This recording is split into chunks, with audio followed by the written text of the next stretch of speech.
யாழ்ப்பாணத்தில் அர்ச்சுனா எம்பிக்கு செருப்பு மாலை.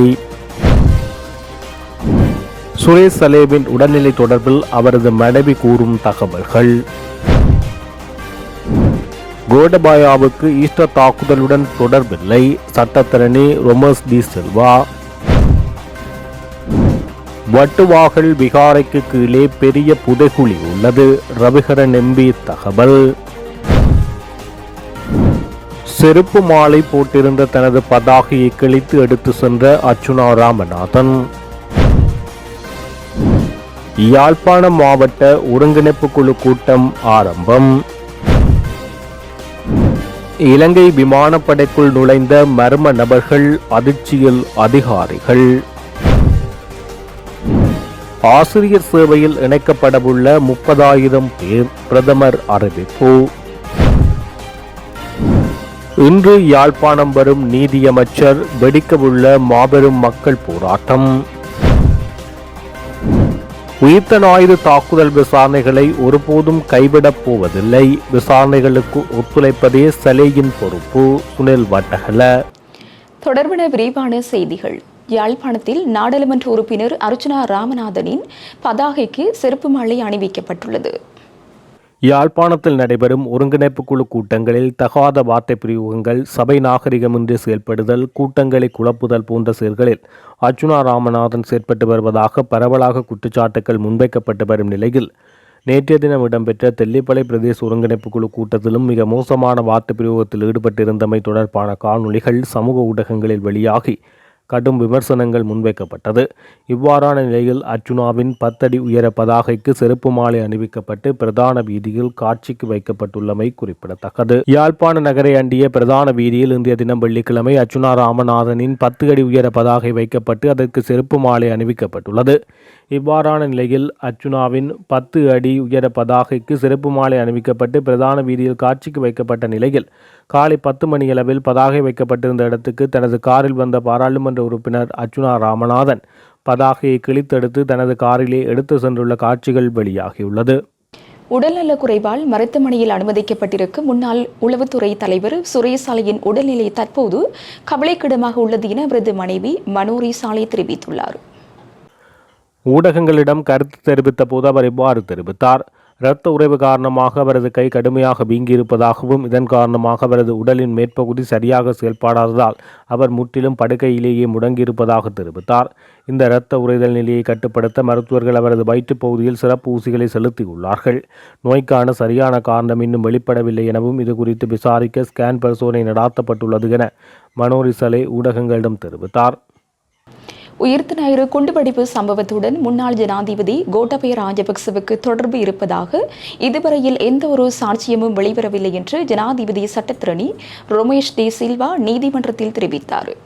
சட்டத்துக்கு முரணான வகையில் அவர் கைது செய்யப்பட்டால் அவரது சுதந்திரம் பறிக்கப்படும் என அவர் சுட்டிக்காட்டினார்.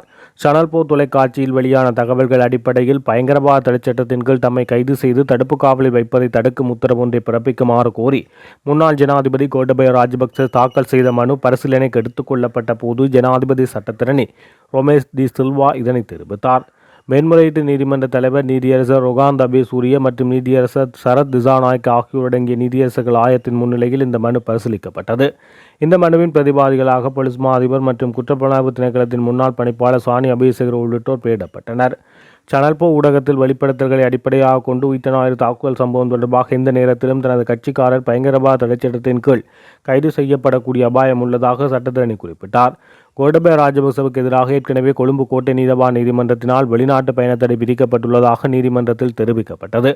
பிரதிவாதியாக பெயரிடப்பட்டுள்ள சானி அபேசேகர கோட்டபய ராஜபக்ச ஜனாதிபதியாக இருந்த காலத்தில் பொய் சாட்சியங்களை உருவாக்கிய குற்றச்சாட்டில் கைது செய்யப்பட்டவர் என்பதால் அவரிடமிருந்து நியாயமான அல்லது பாரபட்சமற்ற விசாரணை எதிர்பார்க்க முடியாது என ஜனாதிபதி சட்டத்திரணி வாதாடினார்.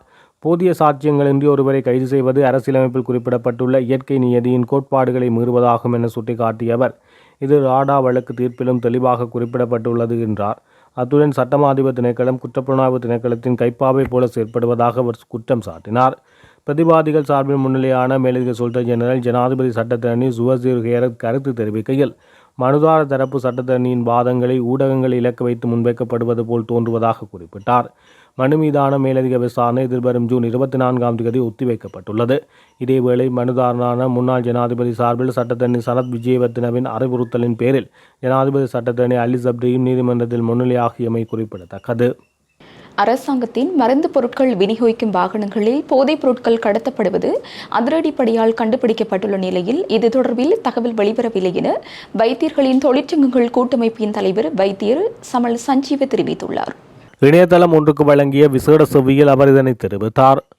கொழும்பை மையமாக கொண்டு நாட்டின் ஏனைய மாகாணங்களுக்கு மருந்து பொருட்களை விநியோகிக்கும் செயற்பாட்டை மருத்துவ விநியோக பிரிவு மேற்கொள்கிறது.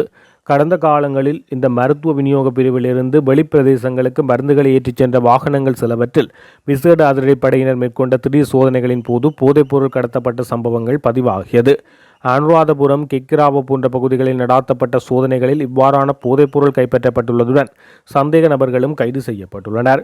ஆனால் இந்த விவரம் வெளியில் வரவில்லை. நான் மட்டும்தான் இது தொடர்பில் பேசினேன். எனக்கு இந்த தகவல்கள் கிடைத்த பின்னர் நான் இது தொடர்பாக குற்றப்புலனாய்வு திணைக்களத்துக்கு சென்று முறைப்பாடு செய்தேன். அனுராதபுர போலீஸ் பிரிவு, விசேட அதிரடிப்படை மற்றும் இந்த சோதனைகளை நடாத்திய அதிகாரிகளின் மூலம் கிடைத்த தகவல் அடிப்படையில் நான் இந்த உண்மைகளை வெளிப்படுத்தினேன். இதுகுறித்து மேலதிக விசாரணைகளை மேற்கொள்ளுமாறு கோரி குற்றப்புலனாய்வு திணைக்களத்தில் முறைப்பாடு செய்தேன். தற்போது வரை இதில் எந்த புதிய முன்னேற்றமும் இல்லை. அதேபோல் இந்த சோதனைகளின் பின்னர் விசேட அதிரடிப்படையினர் மருத்துவ விநியோக பிரிவில் சில அதிகாரிகளிடம் விசாரணைகளை நடத்தியதாக தகவல்கள் உள்ளது. எனினும் சுகாதார அமைச்சின் சில தனிப்பட்ட தலையீடுகள் காரணமாக கைது செய்யப்பட்ட சில சாரதிகள், உதவியாளர்களும் பின்னர் விடுவிக்கப்பட்டதாக தெரிய வருவதாக அவர் தெரிவித்துள்ளார். முல்லைத்தீவு வட்டுவாகல் விகாரைக்கு கீழே அகழ்வுகளை மேற்கொண்டால் இந்த செம்மணியை விடவும் பல மடங்கு பெரியதொரு மனித புதைகுழி அடையாளம் காணப்படும் என்று வன்னி மாவட்ட நாடாளுமன்ற உறுப்பினர் துரைராசா ரவிகரன் குறிப்பிட்டுள்ளார். செம்மணி மனித புதைகுழியில் பிஞ்சு குழந்தைகள், சிறுவர்கள், பெரியவர்கள் என தமிழ் மக்கள் குடும்பமாக கொல்லப்பட்டு புதைக்கப்பட்டுள்ளனர். இது தற்சமயம் இலங்கையின் மிகப்பெரிய மனித பேரவலத்தின் சாட்சியாக உருவெடுத்திருக்கும் நிலையில் இதற்கு சர்வதேச நாடுகளும் இலங்கை அரசும் என்ன பதிலை கூறப்போகின்றன என கேள்வி எழுப்பினார். செம்மணி மனித புதைகுழி விவகாரம் மற்றும் வடக்கு கிழக்கில் உள்ள ஏனைய புதைகுழிகள் குறித்து ஊடகங்களுக்கு கருத்து தெரிவிக்கும் போது அவர் இவ்வாறு தெரிவித்தார். எங்களுடைய தமிழினத்தின் மீதான திட்டமிட்ட அழிவுகளை இலங்கை அரசினுடைய ஒவ்வொரு ஆட்சியாளர்களும் தொடர்ச்சியாக செய்து கொண்டே வந்திருக்கிறார்கள். ஏற்கனவே ஆட்சியில் இருந்தவர்கள் எமது இனத்தை வன்முறையாக அளித்தமைக்கான அசைக்க முடியாத சாட்சிகள் இயற்கை நீதியால் தற்போது ஒவ்வொன்றாக வெளிப்பட்டு கொண்டிருக்கின்றன. செம்மணியில் தற்போதைய அகழ்வுகளின் மூலம் வெளிவரும் உண்மைகள் உலகத்தையே உலுக்கியுள்ளன. தமிழர் தாயக பகுதிகளில் இன்னும் எத்தனையோ இடங்களில் இவ்வாறான மனித புதைகுழிகள் இரகசியமாக மூடி மறைக்கப்பட்டுள்ளது. இவற்றை முறையாக தோண்ட தொடங்கினால் இன்னும் பேரதிர்ச்சியை தரும் வகையிலான மனித எண்பு குவியல்கள் தொடர்ச்சியாக கிடைத்து கொண்டே இருக்கும். குறிப்பாக முல்லைத்தீவு வட்டுவாகல் பகுதியில் அமைந்துள்ள விகாரைக்கு கீழே அகழ்வுகளை மேற்கொண்டால் செம்மணியை விட மிகப்பெரியதொரு மனித புதைகுழி வெளிச்சத்துக்கு வரும். இதற்காக அந்த விகாரை உடைத்துத்தான் அகழ்வு பணிகள் முன்னெடுக்க வேண்டும் என்பதில்லை. தற்கால நவீன தொழில்நுட்ப கருவிகளை பயன்படுத்தி ஸ்கேன் செய்வதன் மூலம் அங்கு நிலத்தடியில் எத்தனை ஆயிரக்கணக்கான எண்பு தொகுதிகள் புதைக்கப்பட்டுள்ளது என்பதை துல்லியமாக ஆராய்ந்து அறிய முடியும். இதேபோல் கோப்பா பிளவு போன்ற இராணுவ கட்டுப்பாட்டில் இருந்த மற்றும் இருக்கின்ற பல இடங்களில் பாரிய மனித புதைகுழிகள் இருக்கலாம் என அப்பகுதி மக்கள் இன்றும் பல அச்சத்துடன் இருக்கிறார்கள். வடக்கு மற்றும் கிழக்கு மாகாணங்களில் பெரும்பாலான இடங்களில் அப்பாவி பொதுமக்கள் கொடூரமாக கொலை செய்யப்பட்டு கூட்டமாக புதைக்கப்பட்டிருக்கிறார்கள். சந்தேகத்துக்குரிய அந்த மனித புதைகுழிகள் அனைத்தும் சர்வதேச கண்காணிப்பின் கீழ் முழுமையாக தோண்டப்பட்டு விசாரணைகள் நடாத்தப்பட வேண்டும். இந்த விவகாரத்தில் சர்வதேச சமூகம் நேரடியாக தலையிட்டு பாதிக்கப்பட்ட தமிழ் மக்களுக்கு பாரபட்சமற்ற நீதியை பெற்றுத்தர வேண்டும் என்பதே எங்களின் பிரதான எதிர்பார்ப்பாகும் என தெரிவித்துள்ளார்.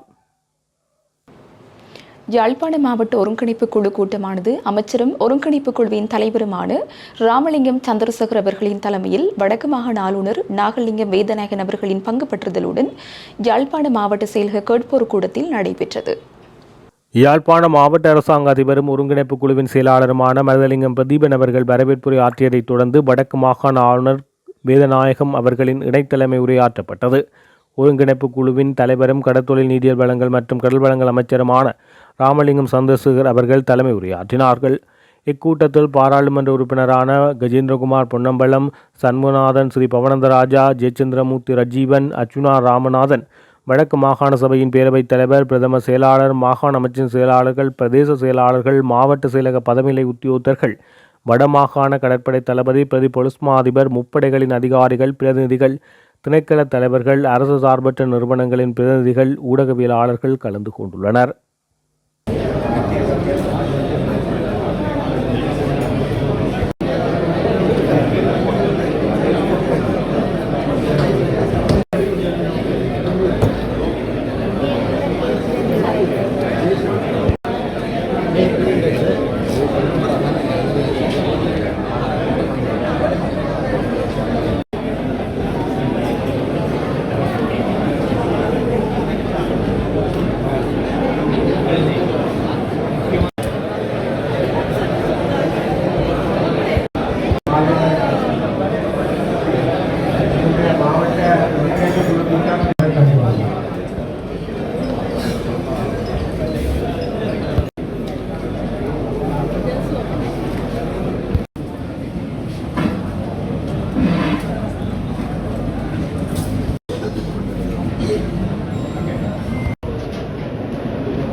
வணக்கத்தை தெரிவித்துக் கொண்டு யாழ்ப்பாண மாவட்ட தலைமை தாங்குவதற்காக வருகை தந்திருக்கின்ற கடற்தொழில் நீதியியல் மற்றும் கடற்வளங்கள் அமைச்சர்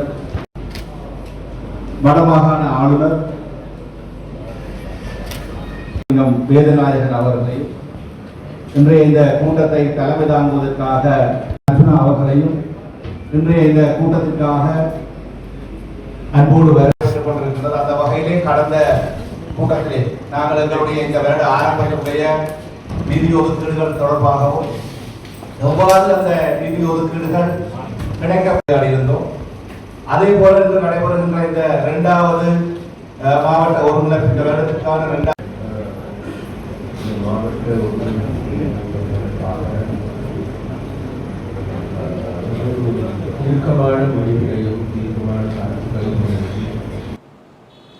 இலங்கை விமானப்படைக்கு சொந்தமான கட்பட்டி துப்பாக்கிச்சூட்டு பயிற்சி தளத்தில் ஏற்பட்ட பரபரப்பான சூழல் குறித்து விசாரணைகள் முன்னெடுக்கப்பட்டுள்ளன. கடந்த 17ஆம் திகதி குண்டூஸ் எழிலக்க செய்யும் பயிற்சியின் போது மர்ம நபர்கள் நுழைந்த சம்பவம் தொடர்பில் விமானப்படை விசேட விசாரணைகளை ஆரம்பித்துள்ளது. குறித்த பயிற்சி இடம்பெற்றுக் கொண்டிருந்த போது முன்னறிவிப்பு அல்லது முன் அனுமதி எதுவுமின்றி 3 நபர்கள் துப்பாக்கிச்சூட்டு பயிற்சி தளத்தில் பாதுகாப்பு எல்லைக்குள் நுழைந்துள்ளனர். இதன்போது கடமையில் ஈடுபட்டிருந்த 7 விமானப்படை வீரர்களும் போலீஸ் விசேட அதிரடிப்படையின் அதிகாரி ஒருவரும் இணைந்து அந்த 3 பேரும் அவர்களுடைய அடையாளம் குறித்து விசாரணைகள் நடத்தியுள்ளனர். அவர்கள் ஒருவர் போலீஸ் அதிகாரி என்பதும் மற்ற இருவரும் அந்த போலீஸ் அதிகாரியுடன் வந்த பொதுமக்கள் என்பது இதன் போது உறுதி செய்யப்பட்டது. எனினும் இந்த விசாரணைகளின் போது தரப்பினரும் இடையே கடுமையான வாக்குவாதம் ஏற்பட்டது. குண்டூஸ் எழிலக்க செய்யும் பயிற்சிகள் நடைபெறும் காலப்பகுதியில் குறித்த பகுதி பொதுமக்கள் நுழைவதற்கு தடை செய்யப்பட்ட பாதுகாப்பு வலயமாக பிரகடனப்படுத்தப்பட்டுள்ளது. அத்துடன் அத்தகைய சந்தர்ப்பங்களில் அந்த பகுதிக்கு நுழையும் அனைத்து நபர்களின் பாதுகாப்பு மற்றும் பொறுப்பு இலங்கை விமானப்படைக்குரியதாகும். இதற்கமைய தனிநபர் பாதுகாப்பை உறுதிப்படுத்த மற்றும் ஆபத்தான சூழ்நிலைகளை தடுக்கும் நோக்கில் இலங்கை விமானப்படையினரால் தேவையான பாதுகாப்பு நடவடிக்கைகள் பின்பற்றப்பட்டுள்ளது. எனினும் இந்த சம்பவம் குறித்து விசேட விசாரணை நடத்தி அறிக்கை சமர்ப்பிப்பதற்காக விமானப்படை தளபதியினால் விசேட விசாரணை சபை ஒன்று நியமிக்கப்பட்டுள்ளது. இலங்கையின் வரலாற்றில் முன்னெடுக்கப்படும் மிகப்பெரிய ஆசிரியர் நியமன திட்டத்தின் கீழ் இந்த ஆண்டில் மாத்திரம் சுமார் 30,000 புதிய ஆசிரியர்கள் சேவையில் இணைத்துக் கொள்ளப்பட உள்ளதாக பிரதமர் ஹரிணி அமரசூரிய தெரிவித்துள்ளார்.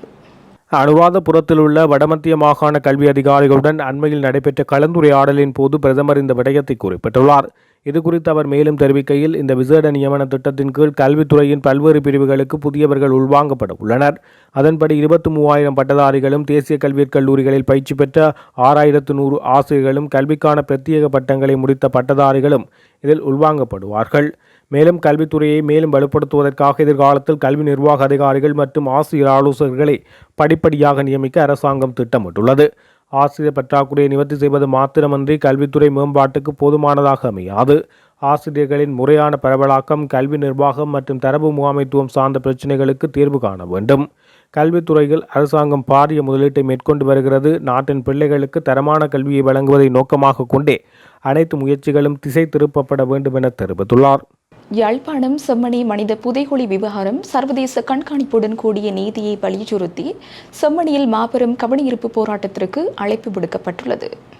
வடக்கு கிழக்கு வலிந்து காணாமல் ஆக்கப்பட்டவர்களின் உறவினர்கள் சங்கம் இன்று வெள்ளிக்கிழமை பிற்பகல் இந்த போராட்டத்துக்கான அவசர அழைப்பை விடுத்துள்ளது. இன்று பிற்பகல் 3 மணியளவில் நிதியமைச்சர் கசன நாணயக்கார மற்றும் காணாமல் ஆக்கப்பட்டோர் அலுவலக பிரதானிகள் செம்மணி அகழ்வு பணிகளை நேரில் பார்வையிட வருகை தரவுள்ள நிலையில் அதற்கு முன்னதாக பிற்பகல் 2 மணிக்கு இந்த மக்கள் போராட்டம் திட்டமிடப்பட்டுள்ளது. இது தொடர்பாக வடக்கு கிழக்கு வலிந்து காணாமல் ஆக்கப்பட்டவர்களின் உறவினர்களின் சங்கம் அமைப்பால் வெளியிடப்பட்டுள்ள சுவரொட்டியில் பின்வரும் பிரதான கோரிக்கைகள் முன்வைக்கப்பட்டுள்ளது. செம்மணி மனித புதைகுழி அகழ்வு மற்றும் தடவையியல் விசாரணைகளுக்கு சர்வதேச தரப்பின் நேரடி பங்கேற்பு உறுதி செய்யப்பட வேண்டும். உள்நாட்டு பொறிமுறை நிராகரிப்பு, பாதிக்கப்பட்ட தமிழ் மக்களுக்கு தொடர்ச்சியாக ஏமாற்றத்தை அளித்து வரும் இலங்கையின் உள்நாட்டு பொறிமுறைகளை முற்றாக நிராகரிக்கப்படுகின்றது. மனித புதைகுழிகளுக்கும் வலிந்து காணாமல் ஆக்கப்பட்டோருக்கும் சர்வதேச பொறிமுறை ஊடான நம்பகமான நீதியை பெற்றுத்தர வேண்டும். செம்மணி மனித புதைகுழியை பார்வையிட இலங்கை நீதியமைச்சர் வருகை தரும் நிலையில் என்ற தலைப்பின் கீழ் செம்மணியில் கண்டெடுக்கப்பட்ட மனித எலும்பு கூடுகளின் புகைப்படங்களை தாங்கி இந்த அழைப்பு சுவரொட்டி வெளியாகியுள்ளது. இதன்படி இன்று வெள்ளிக்கிழமை பிற்பகல் 2 மணிக்கு செம்மணி அகழ்வாய்வு தளம் அமைந்துள்ள பகுதிக்கு அருகில் இந்த கவனஈர்ப்பு போராட்டம் ஆரம்பமாக உள்ளது. நீதியமைச்சரின் வருகையின் போது தமிழ் மக்களின் உண்மையான நிலைப்பாட்டையும் உள்நாட்டு பொறிமுறைகள் மீதான அதிருப்தியையும் வெளிப்படுத்தும் நோக்கில் உறவினர்கள், சிவில் அமைப்புகள் மற்றும் பொதுமக்கள் இந்த போராட்டத்தில் பெருந்திரளாக கலந்து கொள்ளுமாறு ஏற்பாட்டாளர்கள் அழைப்பு விடுத்துள்ளனர். விசாரணைகளின் போது வெளிவந்த விடயங்களை அடிப்படையாக கொண்டே சுரேஷ் ஆலை கைது செய்யப்பட்டு விசாரணை செய்யப்படுகிறார். விசாரணைகளுக்கு ஒத்துழைப்பு வழங்குவதே அவரின் பொறுப்பென பொதுமக்கள் பாதுகாப்பு பிரதி அமைச்சர் சுனில் வட்டகல தெரிவித்தார். குற்றப்புலனாய்வு பிரிவின் முன்னாள் பிரதானி சுரேஷ் ஆலை விசாரணை செய்யப்பட்டு வருவது தொடர்பில் இன்று ஊடகங்களுக்கு கருத்து தெரிவிக்கையில் அவர் இவ்வாறு தெரிவித்தார்.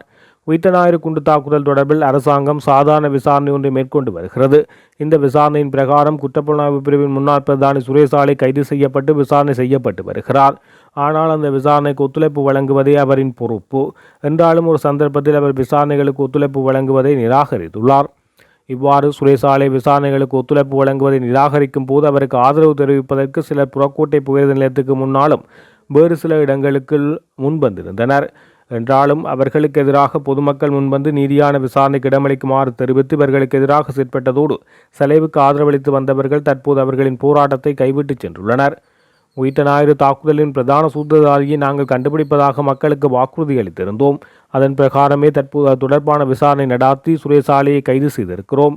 ஆனால் சுரேஷ் ஆலை இந்த விசாரணைக்கு ஒத்துழைப்பு வழங்கி குண்டு தாக்குதலில் பாதிக்கப்பட்டவர்களுக்கு நியாயத்தை பெற்றுக் கொடுப்பதே அவர் செய்ய வேண்டிய விடயம் என கேட்டுக்கொண்டுள்ளார். இத்துடன் ஜெஃப்னக்லரியின் மதிய நேர பிரதான செய்திகள் நிறைவடைகின்றன. மேலதிக செய்திகளை அறிந்து கொள்ள www.jeffnaclery.lk என்ற இணையதளத்தின் ஊடாக இணைந்து கொள்ளுங்கள்.